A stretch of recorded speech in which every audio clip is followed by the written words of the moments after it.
This is Slashers, your new favorite podcast for all your new favorite horror media. And my name is Doug, and I'm here to present a really Hitachi-ridden movie for you. You know what that means, robots, right? Well, we got my co-host here, Mr. James J. Coker. Why don't you say, hey, Mr. Coke? Hey, Doug. Hey, everyone on the Slashers podcast. And I have to say, this episode is dedicated to my coworker, Jordan, because Jordan told us, Doug, that the last episode we did of Smoke Break of Winter Beast, we did not sell the movie to him. So you know what, Jordan, this is for you. We're going to fucking sell you Death Machine, okay? Well, I don't see how we didn't sell Winter Beast. I thought we praised that movie. But apparently it was, I guess it was boring. So it's like, all right, we're going to have to fucking sell the fuck out of Death Machine to Jordan. Yes, guys, the movie we're going to talk about since this February, we're doing killer robot themes, is the little known 1994 killer robot movie called Death Machine. Yeah, and this is one that I've seen at video stores all the time. I remember that robot hand kind of coming out. It looks like, I thought it was like a Freddy Krueger movie. Yeah, it has the poster has like the robot hand with the claws coming out of like silver water and shit. It's really cool. Yeah, so I remember seeing the videos all the time at the video store, but this is one I never rented. It's the same thing like with that movie, The Death Artist. I always used to see the VHS for that, but I never rented it. So same thing with toys. You always saw the VHS, but you never rented it. The Robin Williams one. Yeah, the Robin Williams one. Oh yeah, well, we owned that. That movie's a trip. But anyway, we are back in the mid-90s sci-fi action killer robot movie Death Machine. Yes, and for those of you that don't know, this movie is this predates the Marvel Cinematic Universe before that even started, because this brings to, well, I guess Brad Dourif's in it, and he did Chucky, before this, so he's someone. But we also had Richard Brake, DoomHead, and Foxy himself. It's crazy. Richard Brake is in this, and you're like, oh fuck, it's Richard Brake. He's like the scuzzy, sleazy, like CEO of the evil corporation. Might I say, guys, this is a killer robot movie that takes place in a very RoboCop style dystopian future. Yeah, especially if you like RoboCop 2. I definitely got to say, because the Death Machine in this resembled Robo Kane. So, a bit, but much more clawy and toothy, Yeah, it's like a killer paper shredder. Yeah, pretty much. It's a really cool killer robot, dude. And I'm surprised this killer robot movie is not really talked about that much. I mean, it's Smoke Break, everybody, and Smoke Break usually means deep cut movies. Yeah, this one, but this is funny because it's a deep cut movie if you watched it, but I'm sure a lot of people, as soon as you bring this movie up, they remember the artwork at the video store. Mm-hmm. This is, I think you texted me when we were watching it. It's very Vidmark. Now, what is that? What does that mean? Very Vidmark. Okay, guys, for our younger viewer or younger listeners here, Vidmark was a straight to video company in the late 80s, early 90s. They had the big purple V and everything, and they would distribute movies, but they would also like make movies straight to VHS. Leprechaun is a Vidmark movie. Well, I think Leprechaun is Live, which was, I think, a subdivision of Vidmark. I'm not 100% sure, but like stuff from Live and stuff from Vidmark was doing like the really fun straight to video stuff like Nightwish, The Carpenter, Leprechaun, I think maybe Ticks, those kind of fun straight to video 90s films you would rent at a mom and pop video store back in the day. Yeah, and sometimes Death Machine has that. Yeah, sometimes they were hit or miss. But I gotta say that Vidmark one, I think the best thing from Vidmark was Dolly Dearest, because that movie, that is a Vidmark movie. Yeah, Vidmark again. That's an era I like to call the rent B horror movie on VHS for a Saturday night type of film. Yeah. And Death Machine is perfect, guys, for that, like order dominoes and smoke a joint on a Saturday night kind of B monster movie. Yeah, and if you like Brad Dourif going on full maniac, lunatic, unhinged. This is him. They basically just gave him 17 shots of espresso. They're like, all right, Brad Dourif, we'll roll the camera now. Here's a cheap wig. And Brad Dourif, who's pretty much the main bad guy of this movie, he's the evil genius scientist who creates the Death Machine. He's like this punk, grunge, man-child kind of rapist creep guy too, and he's just led full loose manic in this movie, pretty much combining his Child's Play character and his Exorcist 3 character into one, pretty much. And he kind of steals the show. Oh yeah, he steals the show. Like he's the best thing on the movie. And I'll be honest, I got to give this movie credit too, because when you see like Brad Dourif and you see like one of these movies that are like lower budget, made for Saturday night video stores, they usually tout that and they're only in the movie for like 5 minutes or so. Mm-hmm. No, he's like the main character. He's in it throughout the whole movie. He really is. It's a Brad Dourif vehicle, and that's really fun about the movie too. Also, the other thing about this movie, guys, is that it was a Japanese and British co-production. Yeah, which is really weird because it feels very American Hollywood. Like that's how it's a weird mix. This is one that really I'm very pleasantly surprised. This is a smoke break special of a movie that's actually really good and very hidden. It's really fun. Watch. Yeah, and it's fucking crazy how not that many horror fans even talk about this one too, dude. It's the 90s had a lot of sci-fi horror films that people forget about. This, Event Horizon, Species, technically In the Mouth of Madness, a bunch of fun sci-fi horrors in the 90s, and this one just got swept under the rug. I didn't even know about this one until like 2012, dude, to be honest. Yeah, and funny thing too, before we watched the movie, I was kind of doing some research beforehand, and I looked on IMDb, and you'll notice something funny. I thought this movie would have been more of a parody, like more of a stupid comedy, but it takes itself very seriously because all the characters, did you notice this? All the characters are named John Carpenter, Yutani, Scott Ridley, Richard Brake plays Scott Ridley. There's a character literally named John Carpenter. The main hacker dude, his name is Raimi, and it's all like, okay, yeah, this is clearly made by a fan. Yeah, someone who's just Sam Raimi. That's like that's like if you're making a movie about food like Ratatouille and you just name one fucking character Red Lobster. Yeah, it has an air of laziness to it, will admit. But it's like, I feel like they just like, fuck, we got to get the script in 30 seconds. Hurry. Okay. Just Scott Ridley, Yutani. Someone's name is Sheriff Dick. You know what I mean? It's just like, was it the cop who, guys, there's a scene in this movie where they think they killed the death machine and they're all the way down below from the building. Might have said this movie takes place in like 100 fucking story mega corporation building called the Chank Corporation or something. Shank, yeah. That reminded me of Tim and Eric, the movie. Schlang, yes, Schlang Incorporated, Yeah, so it's funny because the script sounds like a joke, but the movie takes itself very seriously. Very seriously. Yeah, but you have to remember, dude, like this was also in the wake of like Terminator and Terminator 2 and even the lesser known killer robot movie Hardware.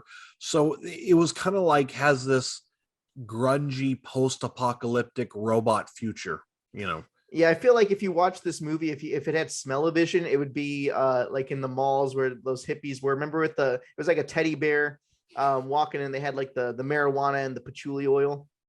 Do you remember that teddy bear? I don't remember what it was. I remember seeing those flags. They always had Bob Marley and a teddy bear. Yellow teddy bears. Do you remember that? That's if you want smell-o-vision. I mean, that's how Brad Dourif basically looks in this movie. Okay, yeah, Brad Dourif looks like he would.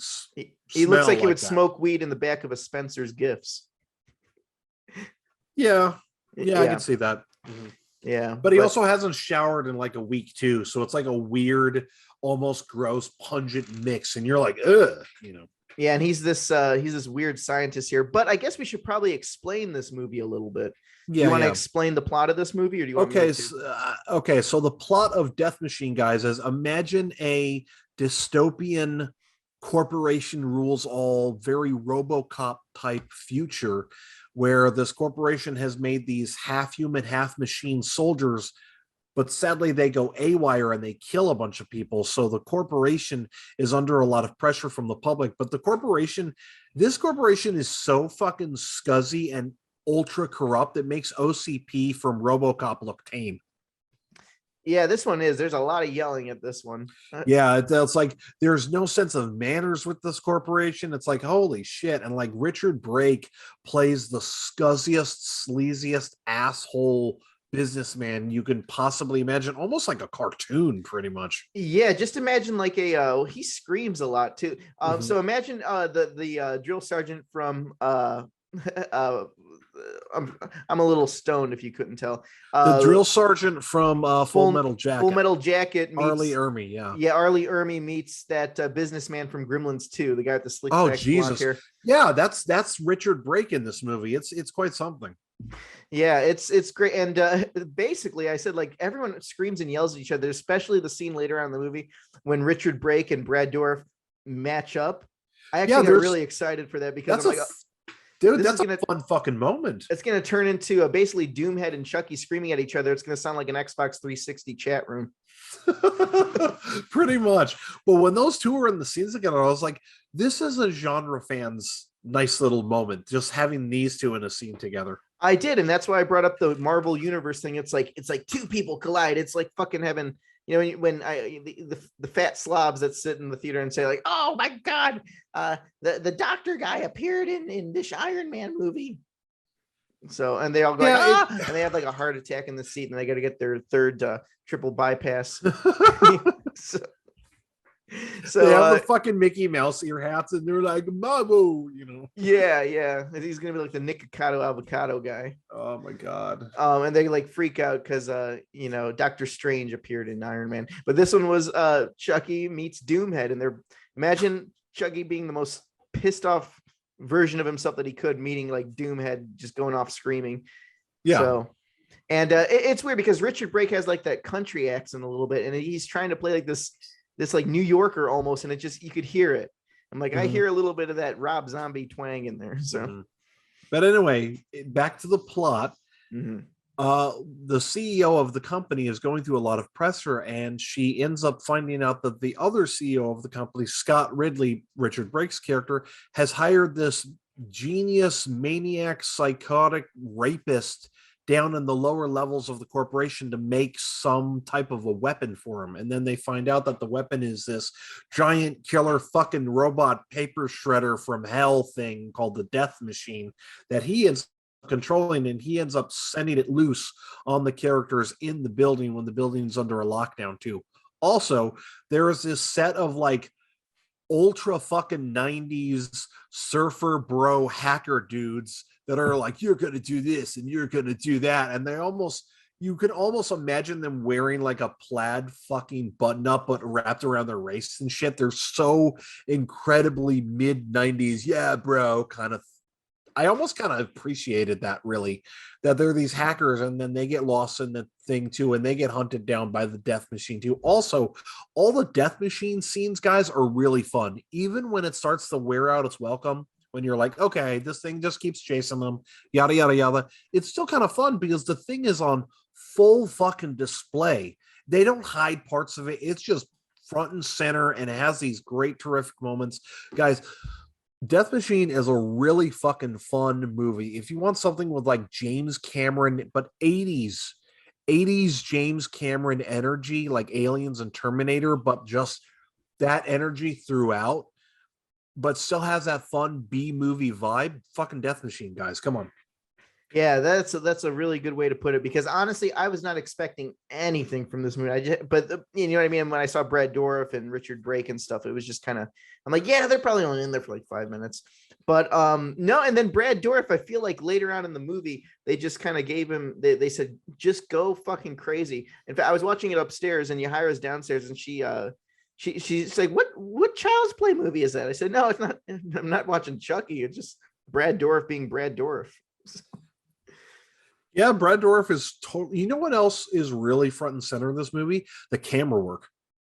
Yeah, it's really good. Now I watched it on the Roku channel. Yeah, I watched it on the Roku channel too. The camera work is very Sam Raimi. Like all these quick cuts and all these zooming shots. Oh shit. Yeah, and then like the scenes where they have like when the Death Machine's going in and you see the fog machine just kind of going.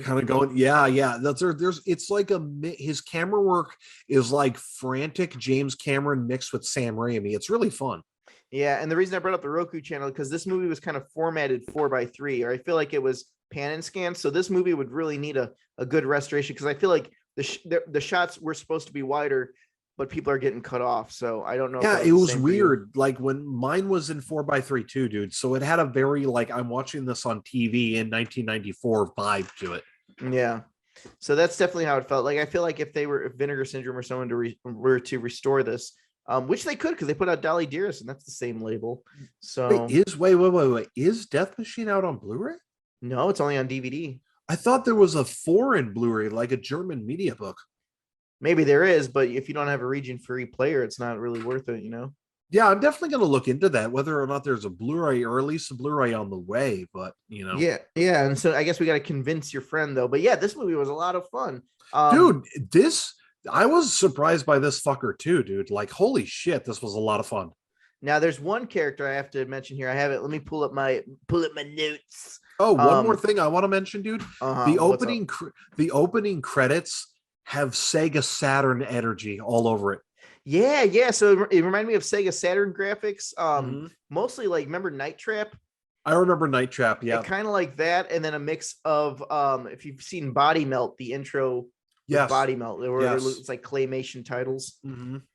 So yeah, that's one thing I noticed too. So the title credit, this movie was this was put together with a lot of love. It wasn't just a rush job where they had to rush something to the video stores. It was someone who legitimately had a vision or was inspired by stuff. I want to go into the elements of here, guys. The director of this, Stephen Norrington, did a lot of special effects work, and he even did special effects work on Aliens. So he already was almost taught by James Cameron. He did special effects work on the other killer robot movie mentioned, Hardware. So he has a lot of special effects love. And plus, if he worked with James Cameron, I could see where he got that influence from his camera work too. Yeah, so this movie was definitely put together. It's, maybe a B movie, but it's a very fun and well put together B movie by someone who actually probably likes B movies. You know what I mean? So there's no fault in that. What's crazy, dude, is this director, Stephen Norrington, would then 3 or 4 years later go on to do Blade. Really? Okay. Well, see, this guy has potential, and this movie comes across it. It's like a very early prototype. Yeah, you know what sucks, dude? He did Blade, and then he did a drama in 2001, and then he did League of Extraordinary Gentlemen, where he was such a nightmare for the producers. Apparently, I heard he like fist fought Sean Connery and shit.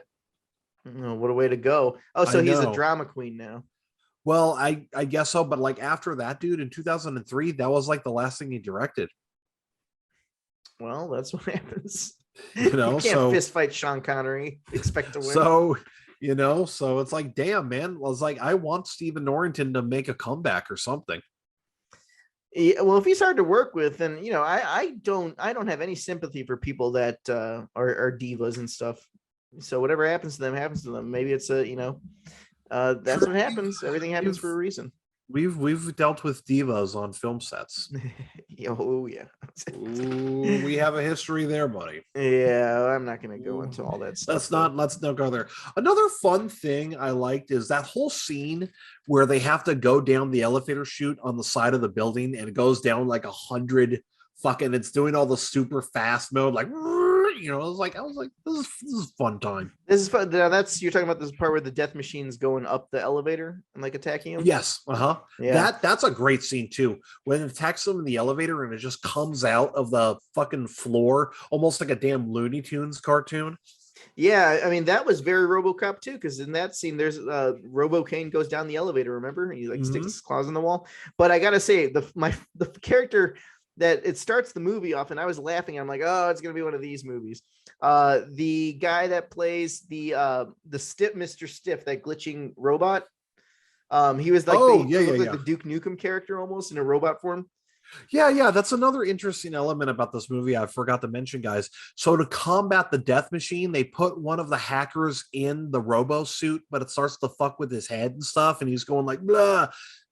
To be honest, I felt that whole thing, dude, kind of took me out of the movie, because it almost was like, now it's getting a little hokey, now it's getting a little anime-esque, and I was like, I would have changed that a little, but honestly, that was just me, man. Well, I mean, if it was a little more anime, I'd expect more hardcore tentacles coming out of the walls. But that's the hardcore tentacle hentai death machine. This could make a good anime too. But it could. What made me crack up laughing was when he's jumping around the walls, and he was a good stunt actor, because he actually slammed his head against the wall, and he's super stiff, and you can see when he's moving around, it's obviously like foam rubber. Yeah, it's like crinkling every time. It's supposed to be like this heavy metal suit, and he just like falls down and hits his head on the wall. So I looked at, I rewinded it because I'm like, I mean, I was a little high when I watched it, but when I watched it again, I'm like, man, he really fucking hit his head on that ply wall. Yeah, everyone acting in this movie, you can tell, is just trying their best. They know they're in a B movie, but they're still going for it. Mm-hmm. Now, who's your favorite character in this one? I honestly, the main hacker dude. Brad Dourif? No. I'm sorry. The main of the good guy hackers. Oh, okay, yeah, the one that looks like the guy with the thong from Mad Max 2, the Road Warrior. That's what I kept thinking that was that actor. Maybe it is. No, it wasn't him. It was someone else. He ended up doing Disney movies. Boo. But, yeah, I like that guy. That guy was a lot of fun. yeah. So that was something on there. But yeah, I mean, if you're bored on a Saturday night, this is one to just pick up and play because you see it while you can. It's free everywhere. Tubi, Roku, all that. But like I said, the one we watched was a 4x3 copy. Yeah. So you know what? This is also definitely, guys, a movie you want to seek out and do a little bit more research on the ways to get this one too. Yeah, I used to see it at Amoeba Records all the time for like $1.99. What, on DVD or VHS? Yeah, and I never picked it up. It was always at Amoeba's. They had like 6 copies of this movie all the time. On DVD? Damn, man. Yeah. When was the last time you went to Amoeba? Dude, when back in April last year with you and my wife and Yahira. Oh, that's right. Okay. Yeah, and I got the really fucked up like 1991 reshoot version of Night of the Living Dead, like the one where John Rousseau filmed a bunch of extra stuff and put it back into the original Night of the Living Dead, and it's like really fucking awful. What was it? Him just like sitting in front of his webcam jacking off? Pretty much. I mean, that's it. But anyway, back to Killer Robots, because this month is about killer robots. Any final words you have about Death Machine, Doug? We mentioned everything. Like I said, like it's kind of hard to kind of do do a whole podcast on just this movie because it is what it is. It was meant to the video store. Everyone kind of made it and kind of went their ways. I feel like we've overanalyzed it too much.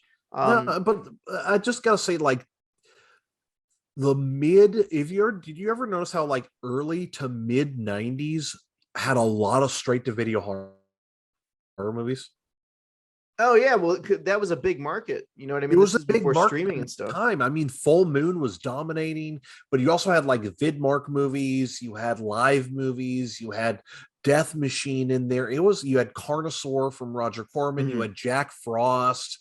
Like it was a good time to be like a B movie horror fan. It was definitely that early to mid 90s. I felt like it got a little less and less in the late 90s because of like the Scream dominance. As soon as Scream came out, came out in 96, you didn't see a lot of movies like this anymore.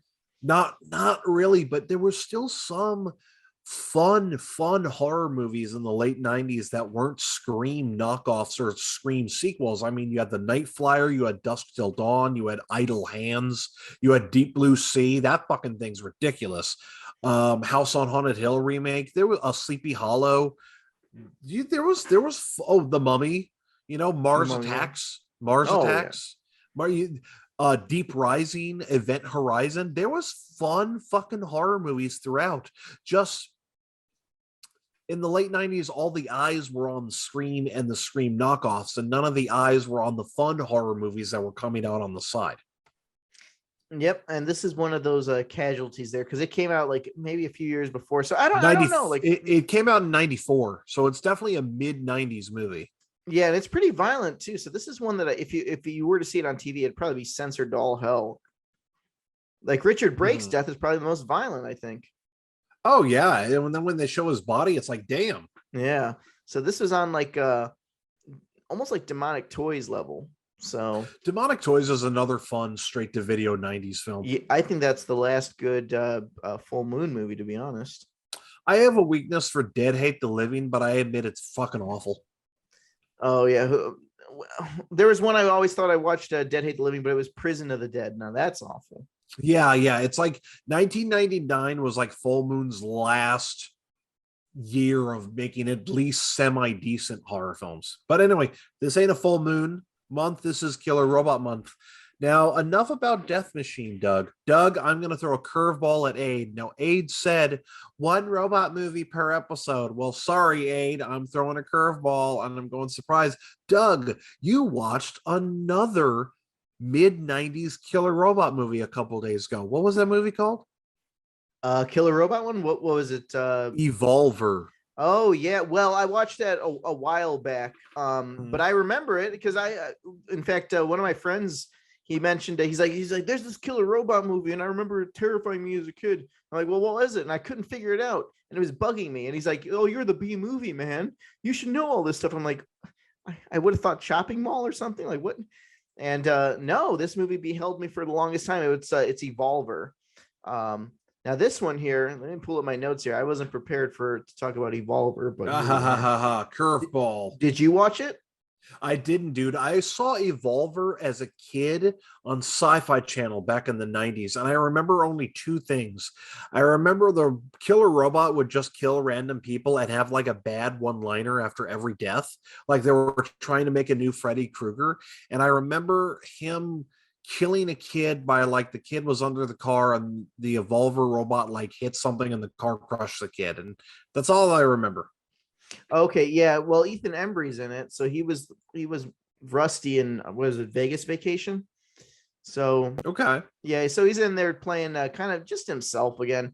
But yeah, this movie was fun. It's since I wasn't really prepared to talk about Evolver here, when you see the cover of it, it looks more like a science fiction movie, kind of like the what was that movie, the Night Flyer? No, not the Night Flyer. It's a Disney movie with the kid in a wheelchair flying, or it looks like he's in a wheelchair. Dude, I wasn't prepared to talk about this one. I totally Flight of the Navigator, that's what it is. Yeah, okay, Flight of the Navigator. Was he in a wheelchair? I can't remember. I could have sworn the kid looked like he was in a wheelchair on the cover. Is it? Whenever I think of kids in a wheelchair, dude, I just think of the kid falling off the cliff and macking me. Oh yeah. See, that's what I thought too. But I'm like, I don't remember. Flight of the Navigator. He's flying into space on his wheelchair. Well, the same thing with Silver Bullet. I mean, look at Corey Haim survived a werewolf by having a motorized, Okay, wheelchair. okay, way off track here. Okay, what was it about 80s movies about kids in wheelchairs always like going on adventures and shit? Was 80s movies trying to include disabled people, you know? Yeah, they were. I mean, that's good, but I remember it was pushed.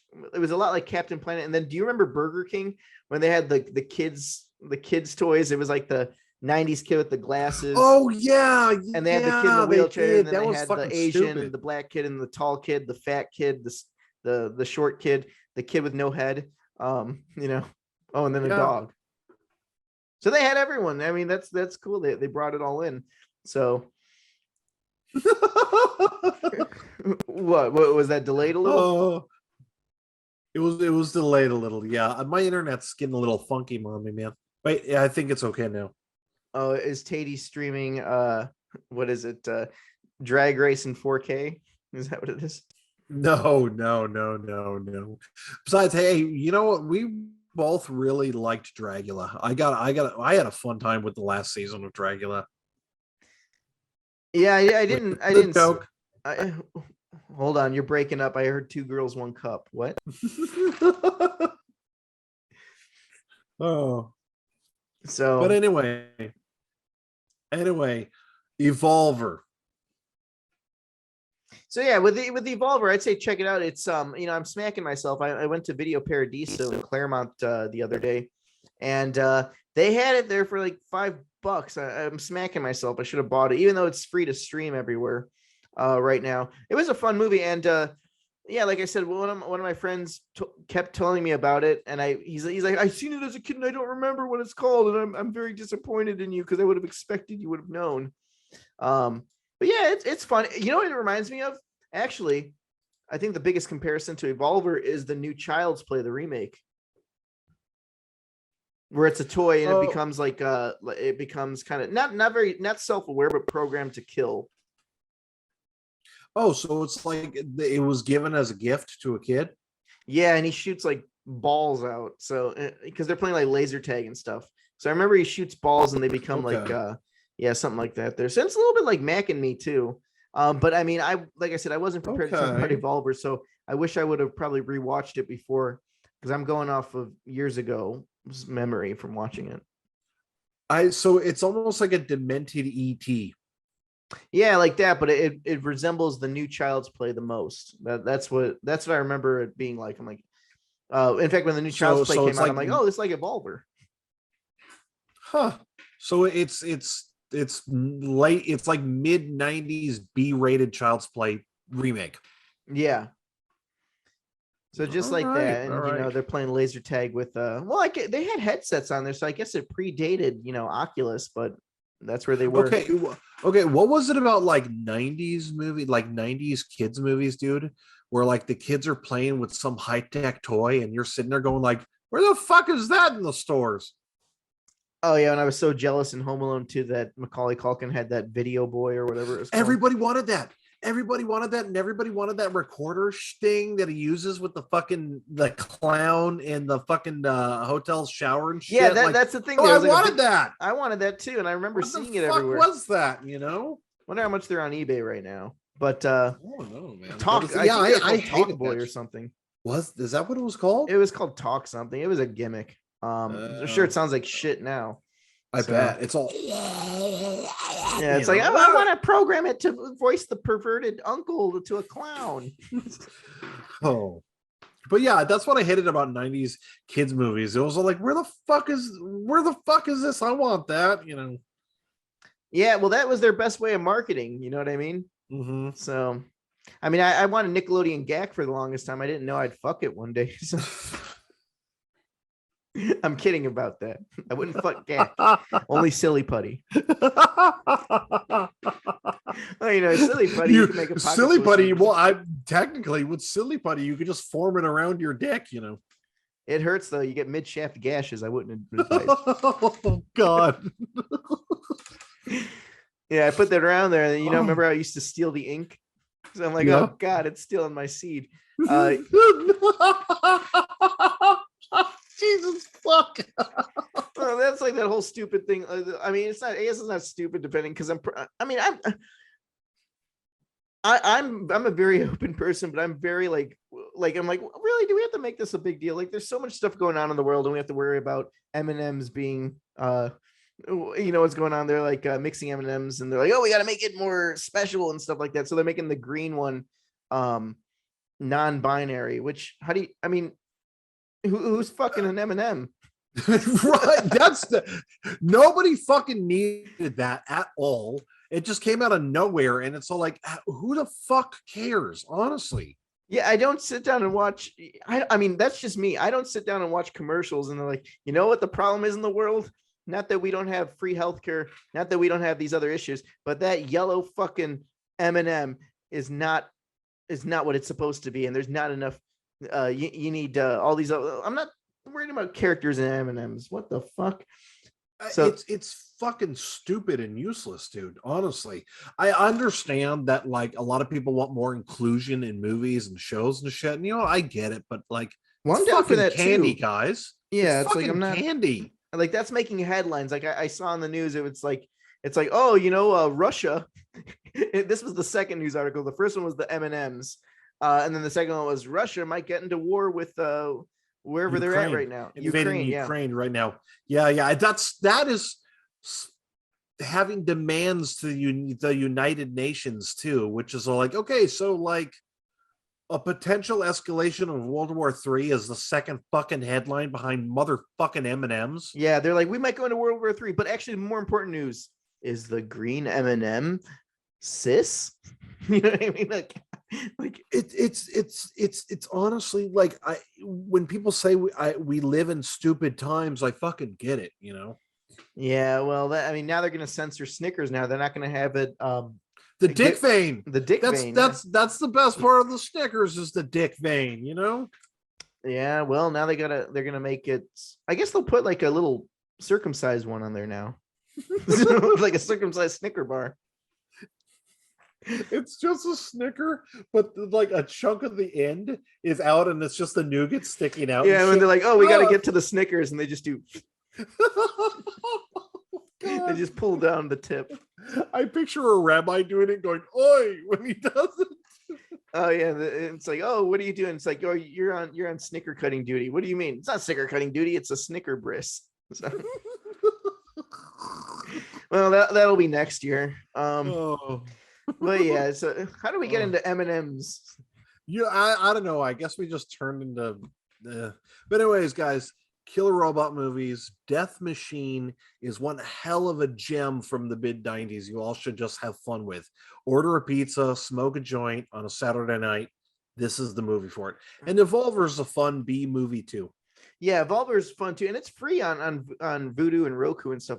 Pizza sounds good right now. Big fat oily pizza. Oh my god, I've been thinking about like Domino's for like forever, dude. I mean, granted, listen, dude. It's like my wife and I love Enzo's down the street from here in Riverside, and like we've been spoiled with Enzo's. Enzo's is magical. Enzo's has the cheese that just stretches out, and it's fucking heaven. Oh my god, Enzo's.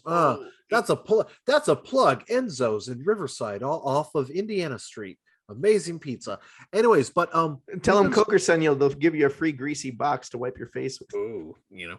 But me and my wife, we've been spoiled with Enzo's, but like at times I just miss Domino's, because I remember when I was living on my own, I would order Domino's like all the fucking time and watch like B horror movies and shit. Granted, I wasn't a hothead at that time, but I liked that.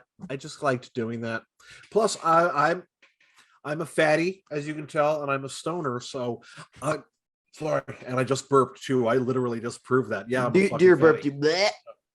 There we go. But I used to get the Domino's app, and I would do the customized pizza shit. I liked it. Okay, it was fun. All right. You know what sounds good? That garlic cheesy bread, like it's like in a circle, and then you pull it apart. Oh my god! And it has like the oils on there, and it's yeah. But then you got like the dipping sauce, like you got the marinara on the side. You're looking at marinara, and you're just like, I'm gonna fucking dip your shit so good. Like, all right, before I eat this, I'm gonna fuck it.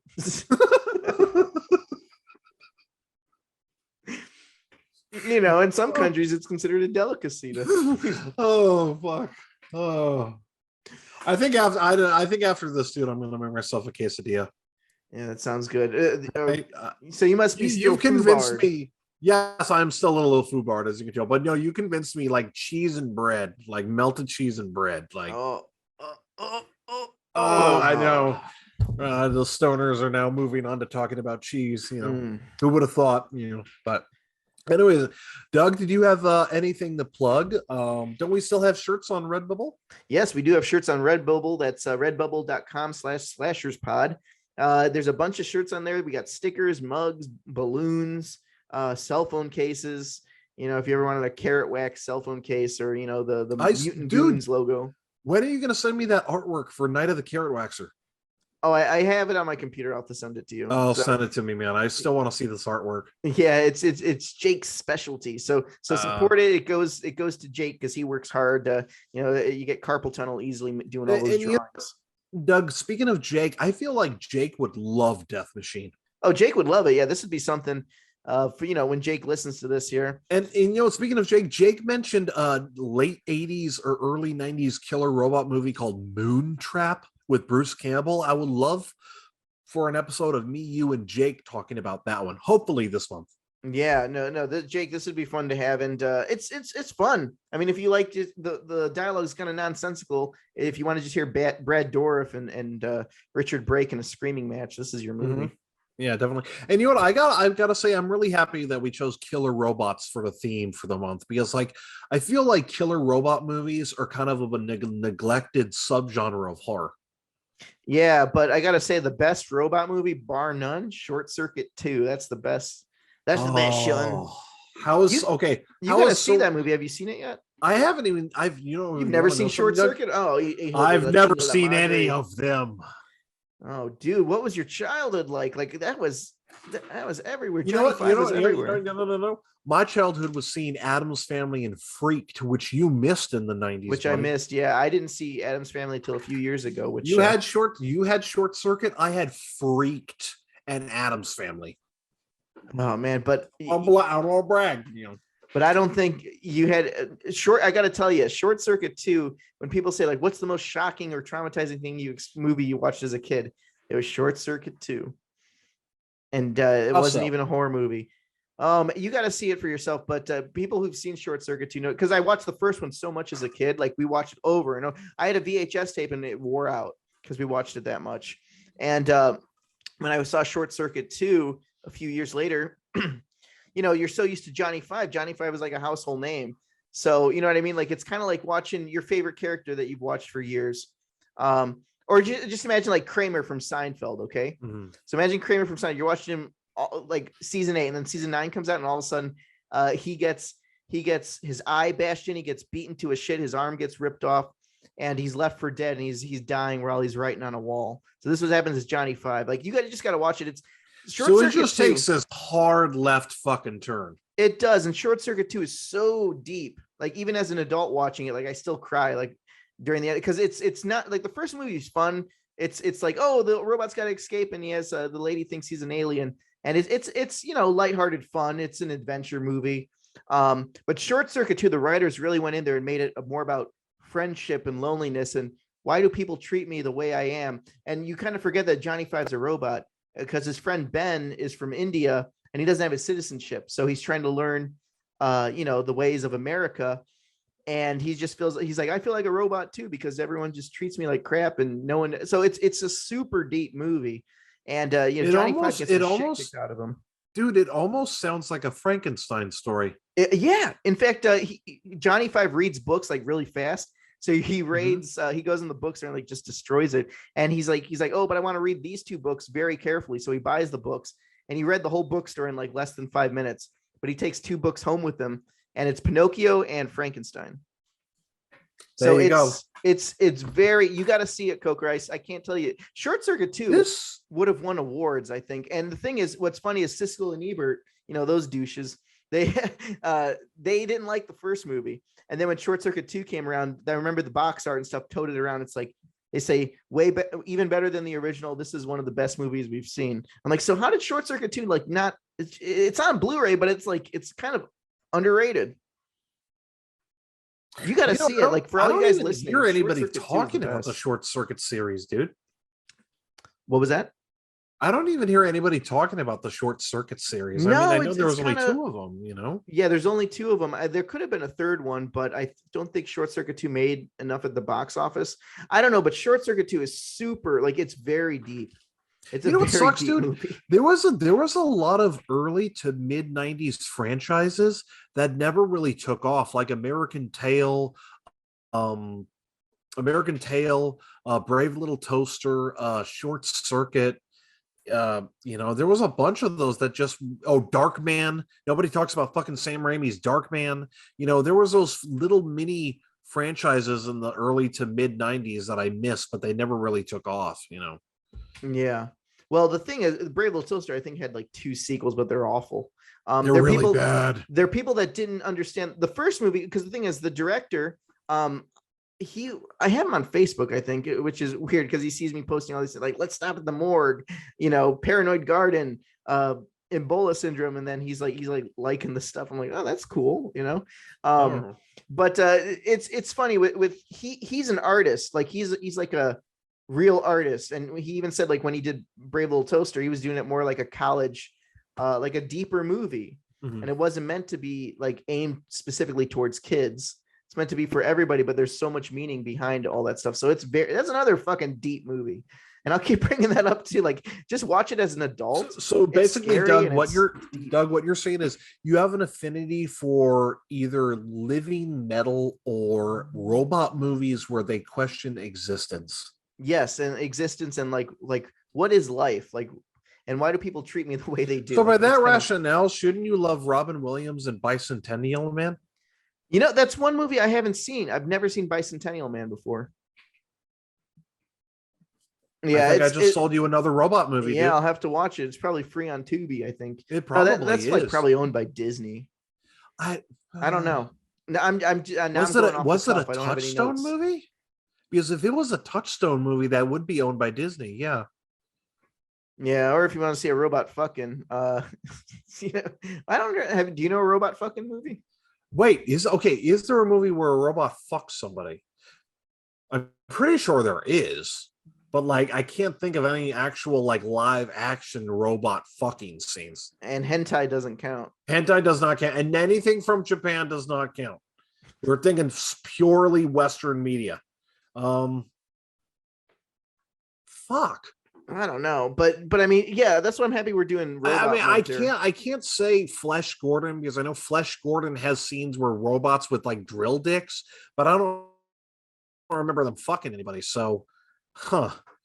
Yeah, I don't know. That's a weird one. We'll probably find one though, I'm sure after this episode. Here. Yeah, well, we'll have a little ad side. So there is some robot fucking movies. So yeah, so no, it's funny when we talk. See, we're talking about robot horror movies, but it's so easy to get distracted because there's not much robot horror movies, and we end up talking about movies like Short Circuit or Batteries Not Included and stuff like that. You know, because those were flying robots. You remember that movie?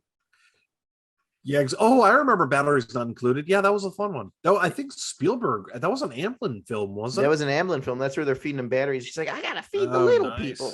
Oh, nice. But anyway, guys, yeah, but there's not a whole lot of killer robot movies. But when you look, a lot of killer robot movies are like under the radar. Hardly anybody knows about Death Machine. Hardly anybody knows about Richard Stanley's Hardware, which I hope we do an episode on soon because I love that killer robot movie too.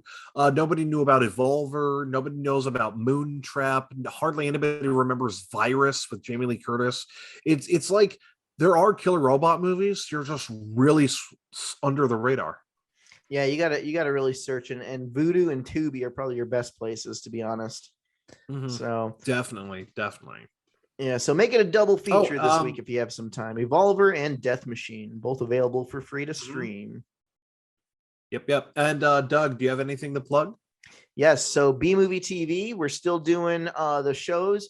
I got a new show lined up for Friday. Yahira's doing her Valentine's special, so she's very happy she's doing Saturday Night Terrors because it's a reason to buy like lingerie and she's like, I gotta buy a new outfit for this one. So it's her way to kind of like dress so up. She's having fun with it. Yeah, she is.